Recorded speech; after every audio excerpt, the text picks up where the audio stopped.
Hello everyone, আমি মৌসুমি। আমার নতুন একটি ভ্লগে আপনাদের সবাইকে স্বাগতম। আশা করছি আপনারা সবাই ভালো আছেন। আমরাও মোটামুটি ভালো আছি। আজকে বুধবার আর ঘড়িতে এখন বাজে সকাল 9:30 মতো। সকালবেলায়ও চলে গেছে ডিউটিতে। আর আজকে সকালবেলা আমার ঘুম ভেঙেছে আবর্জনা নেওয়ার গাড়িটার শব্দে। আমরা যেহেতু এই পাড়াতে নতুন এসেছি, তাই এই গাড়িটা সপ্তাহে কবার আসে বা কটায় আসে এটা এখনও জেনে উঠতে পারিনি। আমাদের আগের পাড়াতে 10 দিন অন্তর অন্তর একবার এসে ময়লা আবর্জনাগুলো নিয়ে যেত। আমরা আগে যে বাড়িতে থাকতাম সেখানকার ডাস্টবিন ক্যানগুলোতে আমরা চাইলেই সব ধরনের আবর্জনাই আলাদা আলাদা স্টোর করে ফেলতে পারতাম। তবে এখানে আসার পর যে রুলস আমাদেরকে দেওয়া হয়েছে সেই রুলসেই লেখা আছে আমরা চাইলেই সব ধরনের আবর্জনা এই ডাস্টবিন ক্যানগুলোতে ফেলতে পারবো না। যতক্ষণ না ঘুম ভাঙে ততক্ষণ আমার কোনো খিদে নেই। যখনই ঘুম ভাঙবে তখনই মনে হবে যেন হাতের কাছে যাই পাই তাই খেয়ে নিই। ব্রেকফাস্টের জন্য নিচ্ছি কিছু ফল, 2টো ব্রেড আর একটা এগ পোচ। আজকে দুপুরবেলা খাওয়ার জন্য রান্নাবান্নার জন্য কোনো ঝামেলা নেই। কালকে রাত্রে একটু খিচুড়ি রান্না করেছিলাম, তাই একটু রয়েছে, সেটা দিয়ে দুপুরটা হয়ে যাবে।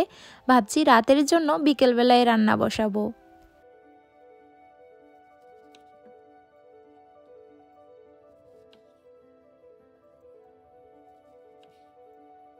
মোবাইলটা হাতে নিলেই যখন ফেসবুকে বা নিউজ চ্যানেলে বিভিন্ন খবর দেখতে পাই, সত্যি বলতে অনেকটাই খারাপ লাগে। আমাদের দেশের পরিস্থিতি এখন অনেকটাই খারাপ। ভগবানের কাছে এটাই প্রার্থনা করি যেন পরিস্থিতি খুব তাড়াতাড়ি ঠিক হয়ে যায়। এতগুলো ফল খাওয়ার জন্য নিয়েছি, তবে জানি না এতগুলো আমি খেয়ে শেষ করতে পারবো কি না, কিন্তু অসুবিধা নেই, যা পারবো তা খাবো, বাকিটা ওর জন্যই তুলে রেখে দেবো। দেশে থাকতে সকালবেলা কিছু টিফিন খেতে চাইলে যেমন বাজার থেকে নিয়ে আসতে পারতাম, এখানে তা আর করতে পারি না।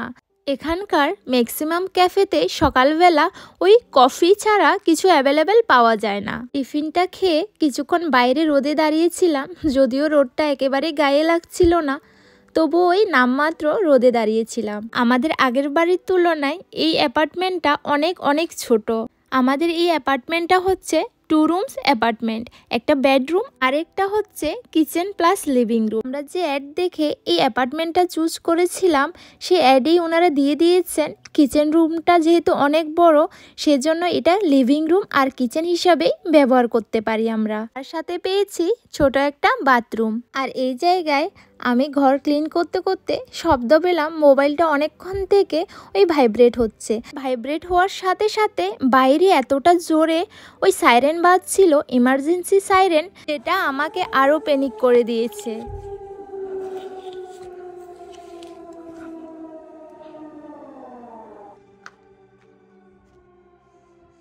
মোবাইলটা ভাইব্রেট করার সাথে সাথে একটা অ্যালার্টও এসেছিল, কিন্তু আমি সাইরেনের শব্দ শুনে এতটাই প্যানিক করে ফেলেছিলাম যে আমি তখন এই মেসেজটা পড়তে ভুলে গেছি। মোবাইলে প্রথম যখন অ্যালার্টটা আসে আমি ভেবেছিলাম যেহেতু আমার মোবাইলে ইন্ডিয়ান সিম কার্ড রয়েছে, সেই জন্যই হয়তো বা অনেক দিন ধরে দেখছি মক ড্রিল হবে, মক ড্রিলের জন্যই এই মেসেজটা এসেছে। আর যেহেতু তখন সঙ্গে সঙ্গে বাইরে এত জোরে সাইরেন বাজতে শুরু করে দিয়েছিল, আমি এতটাই প্যানিক করে যাই, বুঝতে পারছিলাম না ও বাড়িতে নেই। ও থাকলে হয়তো বা এতটা প্যানিক করতাম না। ঘরের কিছুটা কাজ সেরে স্নান করে চলে এসেছি। চলুন এবার খিচুড়িটা একটু মাইক্রোওভেনে ঘুরিয়ে নিই, তার সাথে সাথে এটা হতে হতে আমি একটু পাঁপড় ভেজে নিই। আজকের এই সাইরেনটা বাজানো হয়েছে ইমার্জেন্সি ম্যানেজমেন্ট এজেন্সি থেকে। আর আজকে যে কারণে এই সাইরেনটা এত জোরে জোরে বাজানো হচ্ছিল, সেটার একমাত্রই কারণ হচ্ছে সাইরেন টেস্ট। এই সাইরেনটা ঠিক আছে কিনা বা সবার মোবাইলেই এই নোটিফিকেশান বা এই অ্যালার্টটা যাচ্ছে কিনা তা চেক করার জন্যে। আর আমরা আজকে মোবাইলে যে অ্যালার্টটা পেয়েছিলাম সেখানেই বলা হয়েছে যে এখন আমাদের কোনো কিছু করতে হবে না।